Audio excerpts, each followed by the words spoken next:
একটি আয়তক্ষেত্রের দৈর্ঘ্য তার প্রস্থের দ্বিগুণ অপেক্ষা 10 মিটার কম।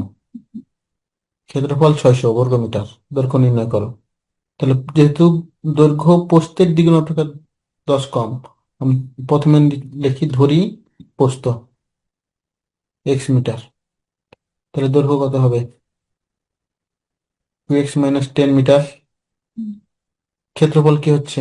অতএব দৈর্ঘ্য ইন্টু প্রস্থ x × 2x - 10 সমান হচ্ছে 600, বা 2x² - 10x - 600 সমান 0, বা 2 দ্বারা ভাগ করে দিই।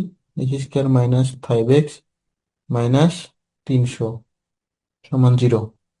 তাহলে এটা মিডল টার্ম কত হয়? x² - 20x + 15x - 300 সমান 0, বা x - 20 একটা হচ্ছে x + 15 সমান 0। তাহলে x সমান 20 আর x সমান -15, তাহলে মাইনাস হবে না। তাহলে আমি প্রস্থ পাচ্ছি কত? 20। অতএব দৈর্ঘ্য, দৈর্ঘ্য কত হচ্ছে? 2 × 20 - 10, তাহলে হচ্ছে 30। তাহলে 30 মিটার। দৈর্ঘ্য হচ্ছে 30 মিটার।